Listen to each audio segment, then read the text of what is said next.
Bonjour et merci d'avoir choisi Ch'ti Job Info, le magazine consacré à l'économie et l'emploi dans votre région.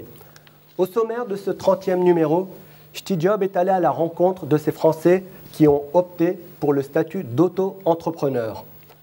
L'année dernière, c'est plus de 150 000 nouvelles créations et le cap symbolique du million a été franchi sur le territoire français pour l'année 2014. Sortir du chômage, changer d'activité ou tout simplement arrondir ses fins de mois, c'est aujourd'hui possible en créant son statut d'auto-entrepreneur dans un grand nombre de secteurs et ce, quel que soit votre âge. Avec nous et tout au long de l'émission, j'ai le plaisir d'accueillir Karim Lawadi, conseiller en création d'entreprise au BGE. C'est un réseau qui consacre un appui aux créateurs. Vous nous expliquerez tout à l'heure comment vous accompagnez les jeunes créateurs. Roger Vandewaal, ancien professeur de l'Éducation nationale, vous êtes à l'heure actuelle électricien et intervenez essentiellement auprès de particuliers. Marvin Dorad, vous êtes auto-entrepreneur depuis 2 ans maintenant et votre activité consiste à réparer les voitures à domicile. Et enfin, Tom Becker, étudiant en communication. Votre passion, vous, nous le verrons, ce sont les spectacles de magie et vous avez choisi le statut d'auto-entrepreneur pour vous produire. Mais avant de commencer véritablement les débats, je vous propose dans un premier temps de regarder ensemble le micro-trottoir réalisé par nos équipes dans les rues de Lille. Eh bien pour moi, les auto-entrepreneurs, ce sont souvent de jeunes gens, ambitieux. Pour pas vous mentir, je ne connais pas. Lorsqu'une personne vend un service ou une de ses activités, en plus, quand elle est toute seule dans son entreprise, en fait. Une sorte de... en fait, j'en sais rien. Sans trop avoir de contrats juridiques et tout, c'est ça qui est pratique. Le statut d'auto-entrepreneur, ça permet d'ouvrir une boîte très facilement. Beaucoup plus facilement, avec des charges beaucoup moins élevées. Ce sont des jeunes qui créent leur entreprise, qui ont une idée, qui veulent se bouger pour faire quelque chose. Et c'est le moyen justement d'avoir des avantages et puis pour se lancer dans la vie active tout simplement.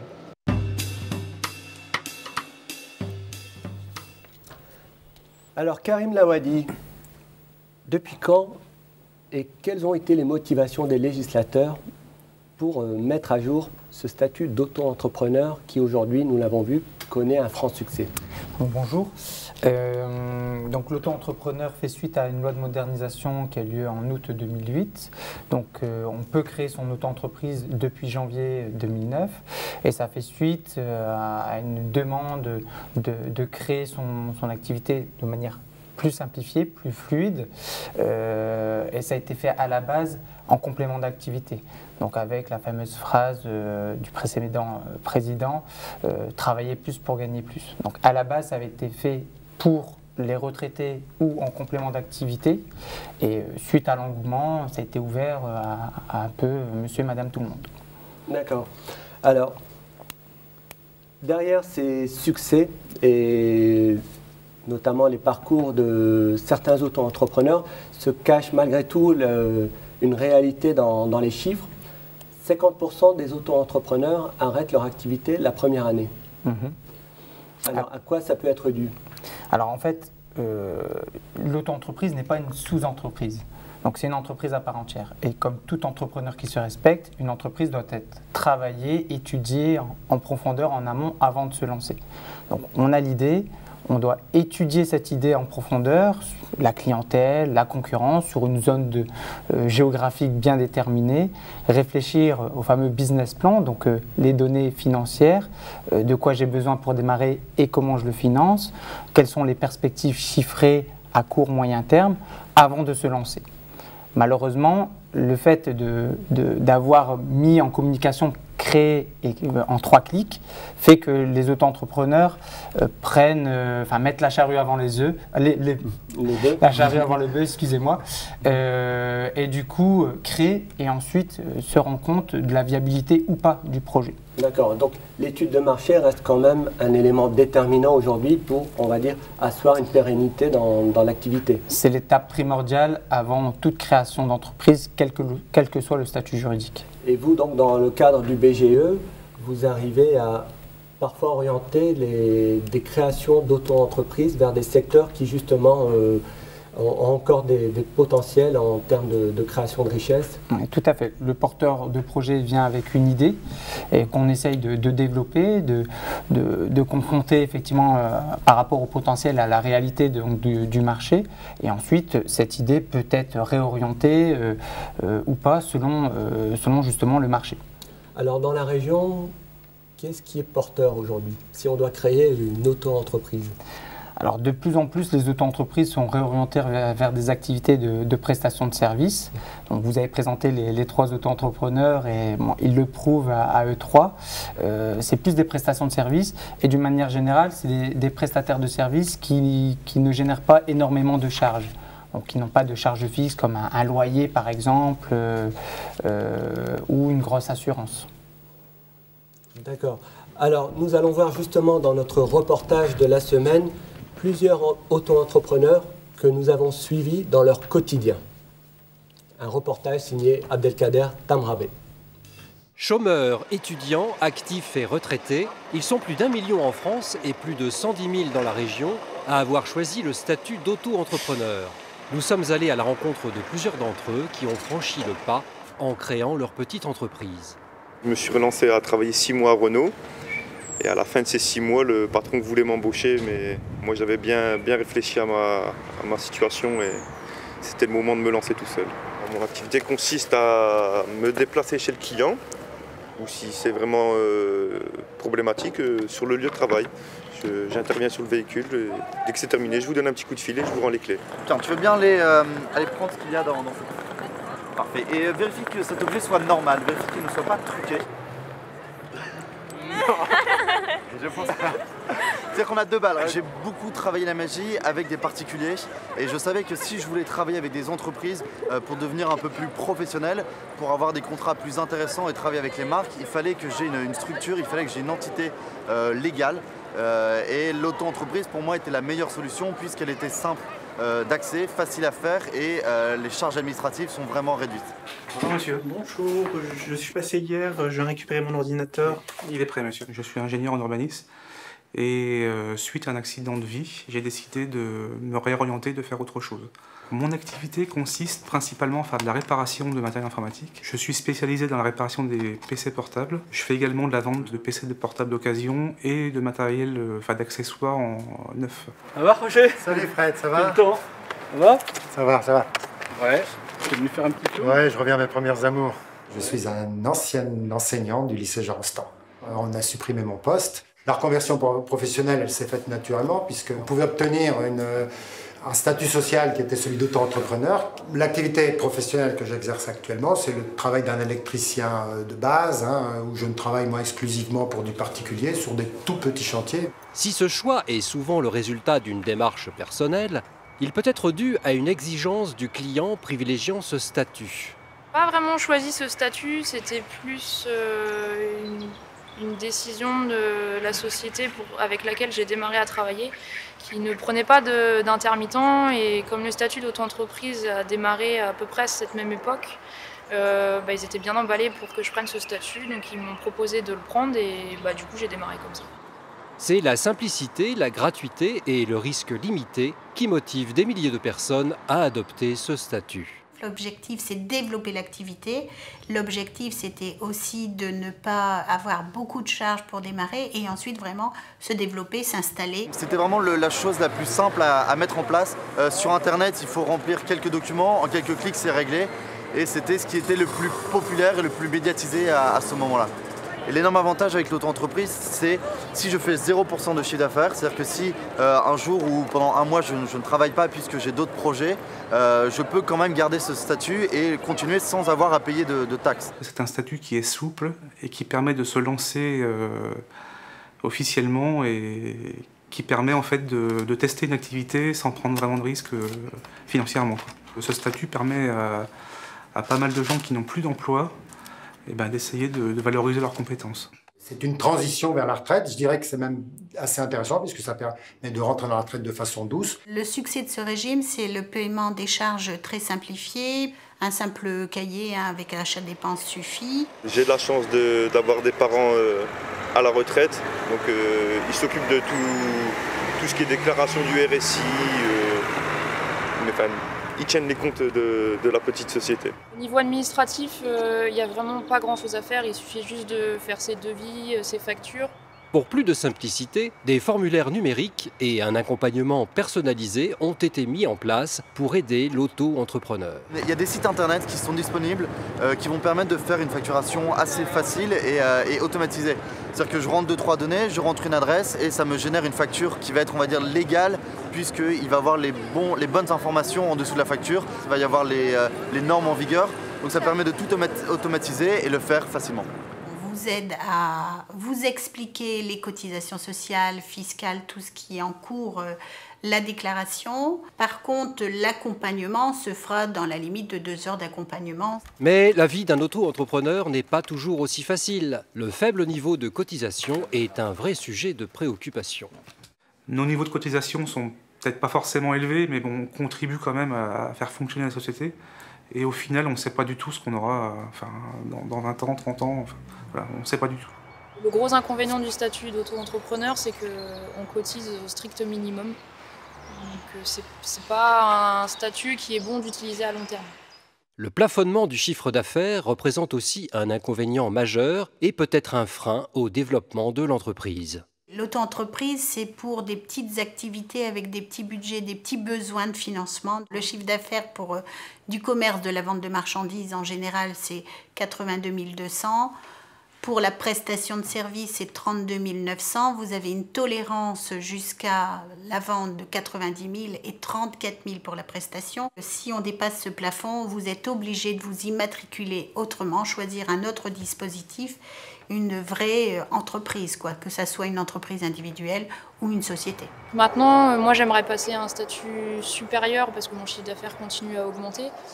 L'inconvénient, c'est que pour passer à un statut supérieur, il ne faut pas seulement qu'il augmente un petit peu, mais il faudrait limite qu'il double parce que les charges vont doubler si jamais je me lance dans une société individuelle. Et c'est là où il y a une sacrée limite de ce statut, c'est qu'il y a vraiment un énorme pas à faire entre le statut d'auto-entrepreneur et choisir un statut d'une entreprise individuelle.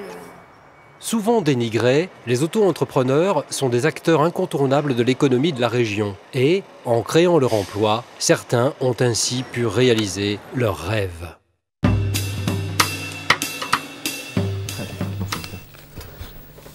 Alors, Tom Beckert, nous vous avons vu dans le reportage. Vous, c'est la simplicité de la création. Quelques clics, c'est vrai, il faut le rappeler. Et pas de chiffre d'affaires déclaré. Donc pas de charges à payer. Donc c'est la première motivation pour vous. Oui, c'est le fait que je suis encore étudiant en communication à côté de la magie et j'avais besoin d'une solution simple pour pouvoir encore continuer d'étudier et en même temps faire mes prestations de magie. Il me fallait une solution qui puisse faire un document Excel pour avoir mes dépenses et mes représentations facilement, générer mes factures facilement et pouvoir avoir cette simplicité de création puisque en quelques clics on peut s'occuper de ça et ça me permettait de me concentrer et sur mes études et sur ma passion la magie via l'auto-entreprise. Alors vous avez créé votre carte et vous démarchez en nom propre. Alors oui, cette auto-entreprise va me permettre aussi de démarcher une autre entreprise. Ça veut dire que eux, ils aiment travailler avec une autre entreprise qui est considérée comme une entreprise, puisqu'on peut leur fournir des factures, des devis, qui va faire office de contrat et lier l'entreprise avec le magicien. À l'heure actuelle, c'est une passion. Est-ce que vous pensez que ça peut à terme devenir votre activité principale ? C'est la question que beaucoup de magiciens doivent, à mon avis, se poser à mon âge. C'est est-ce qu'on continue dans notre secteur d'activité classique, j'étudie la communication, est-ce que je continue dans la communication ou est-ce que je deviens magicien? Ça va dépendre de beaucoup d'éléments. Je sais que je peux lier les deux. La magie est une certaine forme de communication. On peut communiquer pour des marques qui vont lancer un produit. On peut faire apparaître le produit, on peut faire apparaître une voiture, on peut faire beaucoup de choses pour les marques. Donc communication, magie, c'est lié. On verra par la suite. D'accord. Pour l'instant, vous êtes étudiant et ça reste pour vous, on l'a compris, une période d'essai. Voilà, exactement. Alors, Roger Vandewaal, nous vous avons également vu dans ce reportage. Alors vous, c'est un parcours plutôt atypique puisque vous étiez enseignant, donc fonctionnaire de l'Éducation nationale, et vous avez décidé de vous reconvertir et de passer le cap, de vous lancer en tant qu'auto-entrepreneur et donc de vivre de votre activité d'électricien, donc qui intervient auprès des particuliers. Oui, alors c'était une volonté de changement de vie et deux opportunités à gérer. La première opportunité, c'est lorsqu'on démissionnait de l'Éducation nationale, on pouvait, dans une période récente, toucher une prime qui pouvait être substantielle, qui correspondait à un an de salaire, donc première chose. Donc cette opportunité, j'avais envie de la saisir à 5 ans de la retraite. Ça pouvait être un vrai sas pour pouvoir arrêter. Et ensuite, il me fallait un complément d'activité et la simplicité du statut m'est sautée aux yeux tout de suite. Donc, cette conjonction des deux opportunités, je l'ai saisie le plus vite possible puisque j'avais vraiment envie de changer de statut. Vous saviez que la moitié des auto-entrepreneurs ont plus de 50 ans? Tout à fait, oui. Ça correspond réellement à un choix de vie. Après 50 ans, on a des difficultés souvent dans l'emploi. Puisqu'il y a beaucoup de seniors qui sont au chômage.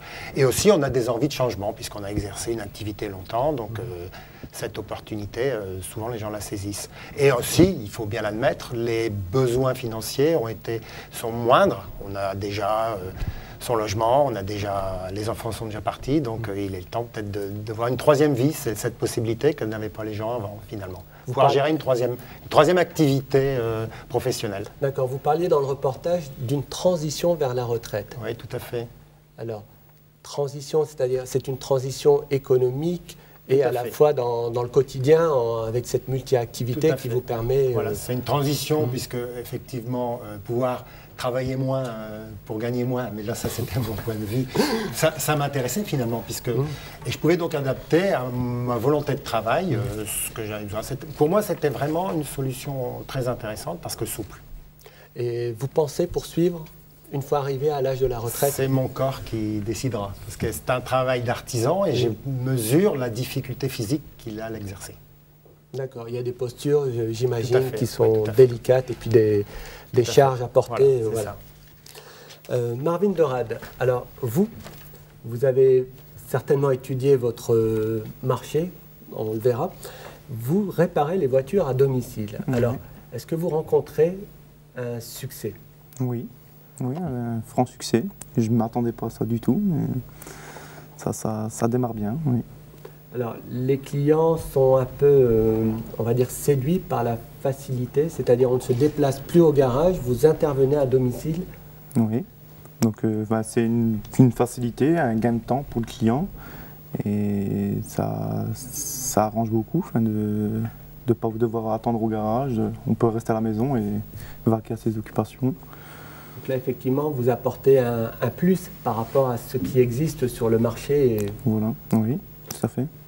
Alors, vous avez investi individuellement, ce qui est plutôt rare dans les auto-entrepreneurs. Vous avez déjà votre propre véhicule et tout le matériel pour assurer les réparations. Voilà, c'est ça, oui, tout à fait. Alors, il y avait un investissement de départ? Oui. Alors, il était de combien? Je veux dire 30 000 €, oui. C'est quand même une sacrée somme. Oui. Donc, on a vu que vous étiez anciennement employé dans un garage. Oui. Alors, pourquoi n'avoir pas choisi la facilité, rester salarié, exercer dans un garage? Qu'est-ce qui, finalement, a déclenché l'envie de se dire « je me lève le matin, puis je suis un peu maître de mon agenda » L'indépendance de gérer son emploi du temps à sa façon, de faire ses horaires. Et vous démarchez les clients de quelle manière? beaucoup de publicité. Donc après les journaux, enfin, la télévision, les réseaux sociaux, ça marche beaucoup. Tout ça, ça m'aide à me faire connaître. D'accord. Parce que c'est peut-être l'élément essentiel quand on est auto-entrepreneur, c'est justement de trouver son marché, de pouvoir démarcher la clientèle. Et en général, c'est peut-être le savoir-faire qui manque aux nouvelles pousses qui se lancent sur le marché. Alors Karim Lawadi, on a ici évoqué et discuté sur les parcours des uns et des autres. Vers quel type de société peut-on s'orienter lorsque l'auto-entrepreneur voit son activité grandir? Alors, ça dépend de plusieurs facteurs. On a déjà 3 profils d'auto-entrepreneurs, comme on peut le voir aussi aujourd'hui. On a des activités qui sont totalement adaptées au statut d'auto-entrepreneur, où même si on va développer l'activité, on sera toujours en dessous du plafond, soit de 80 000 euros, 82 200 euros pour être précis quand on est en achat-revente, soit 32 900 euros en prestation de service. Donc malgré le développement, on va rester en dessous du seuil. Donc là, pour le coup, le statut auto-entrepreneur reste encore utile et aucun intérêt à éventuellement changer de statut. On a un autre profil, c'est justement le profil de l'auto-entrepreneur qui va tester son activité et le potentiel va grandir et là, il va dépasser le seuil. Donc dans ces cas-là, soit naturellement le seuil est dépassé et dans ces cas-là, il sera entrepreneur individuel au régime réel, c'est-à-dire que finalement, il va payer non plus sur un chiffre d'affaires, mais plutôt sur un bénéfice. Donc, il va avoir un chiffre d'affaires et on va déduire les différentes charges, le carburant pour Monsieur Derade par exemple, ou les achats de fournitures quand on est électricien. Donc, et l'assurance, notamment l'assurance décennale. Et donc, une fois qu'on a déduit tout ça, on paye sur les bénéfices restants. Sinon, si on a des objectifs autres, par exemple, on veut s'associer avec un organisateur événementiel parce qu'on est magicien ou une personne qui peut vous produire, dans ces cas-là, on ne peut plus rester entrepreneur individuel et on va choisir une société. Donc, les choix sont multiples. Tout dépendra de ce qu'on souhaite, vers quoi on souhaite s'orienter, vers quoi s'orientera le développement de l'entreprise et selon l'activité. Alors on a vu Jessica dans le reportage qui est vidéaste, elle a évoqué le fait que c'était ses clients qui l'avaient un peu incité à créer ce statut. Alors est-ce que les entreprises elles-mêmes qui sont clientes, qu'on peut parler de B2B, de business to business, donc dans les entreprises ou B2C vers les particuliers, mais dans le entre entreprises, est-ce qu'il n'y a pas finalement pas une souplesse, mais une économie lorsqu'on s'adresse à un auto-entrepreneur? Alors, juridiquement, elle est à la limite. C'est-à-dire que aujourd'hui, des entrepreneurs abusent du statut et plutôt que d'embaucher une personne, elle va solliciter la création en entreprise, en auto-entreprise et justement nouer un partenariat, une sorte de sous-traitance. Ça a un avantage économique non négligeable pour la société qui va engager donc l'auto-entrepreneur, puisqu'elle va se délester, si vous voulez, des charges sociales, patronales et salariales. Donc effectivement, dans le reportage, c'est là où on voyait la limite du statut. Néanmoins, c'est un pont pour l'auto-entrepreneur pour nouer ses premiers partenariats, puisque cette souplesse lui permet de trouver plus facilement des clients dans le but de se développer. L'idée aujourd'hui d'un auto-entrepreneur, c'est malgré tout d'essayer de développer son activité pour, comme on l'évoquait auparavant, éventuellement développer sous forme sociétale, SARL, URL ou autre. C'est souvent un tremplin, une période d'essai. Alors, certains professionnels du secteur évoque malgré tout une espèce de concurrence. Alors, j'aime pas le terme déloyal, parce que la concurrence déloyale est plutôt sur un terrain délictuel, mais on parle tout simplement de distorsion de concurrence, je préfère ce terme, c'est-à-dire que l'auto-entrepreneur, étant donné qu'il ne paye pas ses charges liées à l'assurance, la décennale, vous l'évoquiez, arrive à proposer des tarifs qui sont inférieurs au marché. Alors, comment aujourd'hui le législateur arrive à se positionner par rapport à ce succès, d'une part, mais également les réactions des sociétés installées de longue date sur le marché?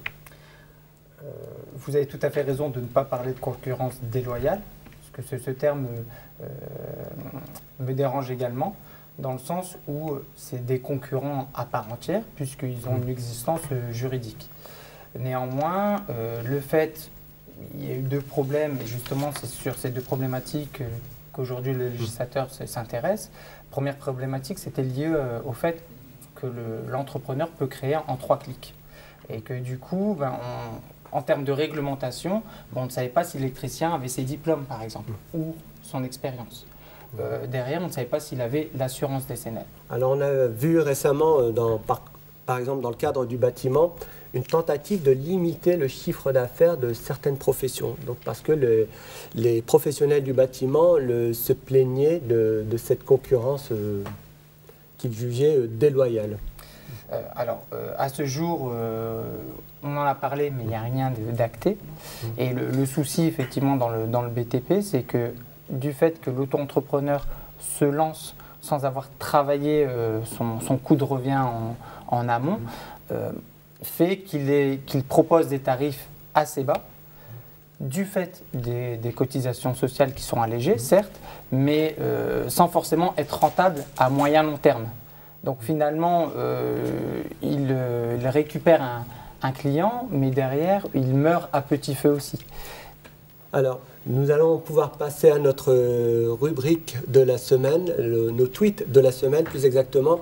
Alors, première question pour vous, Karim, qui est posée. Les banques sont peu enclins à prêter aux auto-entrepreneurs. Alors, à quoi c'est dû? La conjoncture actuelle fait que les banques prêtent de moins en moins, auto-entrepreneurs ou pas auto-entrepreneurs. Nous, ce qu'on conseille, c'est déjà d'avoir un dossier le plus complet possible pour justement arriver à convaincre. La difficulté aujourd'hui de l'auto-entreprise ou de l'entrepreneur individuel à ce jour, c'est qu'il n'a pas de garantie derrière. Quand on a une société, on a un capital social et donc du coup, en cas de problématique, la banque va pouvoir se retourner sur des biens qui appartiennent à la société et non pas à l'entrepreneur individuel. Effectivement, le problème se pose à une autre échelle parce qu'on peut également créer une SARL avec 1 euro aujourd'hui, mais le problème se pose d'une autre manière. Oui. Et la problématique sera la même si on a une société à 1 euro. Alors notre seconde question s'adresse à Marvin. Alors Marvin, que se passe-t-il quand vous êtes malade? Je sais pas, j'ai pas encore eu ce cas de figure-là, mais le tout non, je fais tout pour pas tomber malade, sinon pas de revenus. D'accord, donc il faut une bonne santé lorsqu'on est auto-entrepreneur. Oui. Alors, Karim, on a évoqué dans le sujet le RSI et l'ACRE. Alors, pour expliquer à nos téléspectateurs, que signifient ces lettres? Alors, le RSI, c'est le régime social des indépendants. C'est sur quoi Marvin paye ses cotisations sociales, notamment le jour où il est malade. Donc, c'est ce qui remplace un peu la sécurité sociale, mais aussi la retraite. Donc, il cotise pour la retraite, l'URSSAF, la maladie.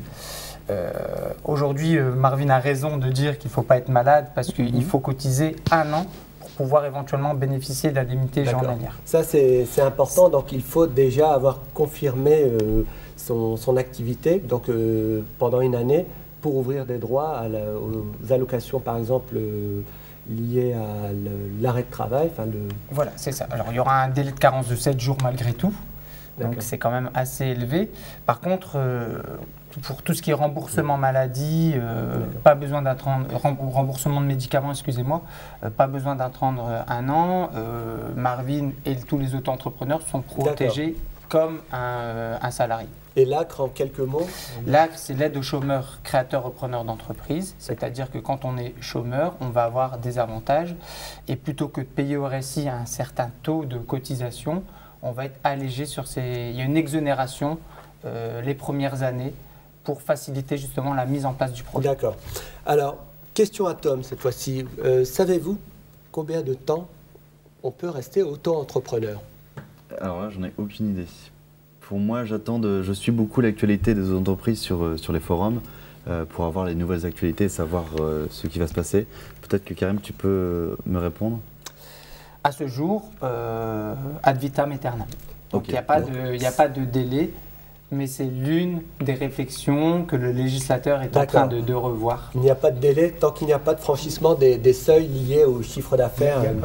Excusez-moi, il n'y a pas aussi 3 ans sans chiffre d'affaires, on n'est pas exclu du régime? Ça, c'est encore autre chose. D'accord. C'est encore autre chose. Effectivement, si au bout de 2 ans, il n'y a pas de déclaration de chiffre d'affaires, vous basculez d'un régime auto-entrepreneur vers un régime plutôt classique, donc ce que j'évoquais tout à l'heure, entreprise individuelle, au régime réel où vous allez payer sur vos bénéfices. D'accord, alors une dernière question avant de conclure. Tom, toujours, comment évaluez-vous vos prestations? Alors mes prestations, ça fait depuis longtemps que je fais de la magie et quand un client m'appelle, je vais lui poser beaucoup de questions sur son événement, sur le nombre de personnes, sur le lieu de l'événement, sur le type de prestation, si ça va être pendant le cocktail ou pendant le repas. Et tous ces éléments vont me permettre d'évaluer un prix basique avec les charges, puis ajouter dessus ma marge. D'accord. Vous vous basez également sur les prix pratiqués par vos concurrents, on peut dire? Je regarde un peu, mais j'essaie vraiment d'être indépendant et de fonctionner avec ma magie comme je souhaite le faire. D'accord. Eh bien, nous vous souhaitons à tous une très grande chance pour la suite de vos activités. Donc, vous êtes de plus en plus nombreux à suivre Ch'ti Job Info et nous vous remercions pour votre confiance. Le thème de notre prochaine émission traitera des congés formation. Bonne soirée et à la prochaine. Merci. Merci.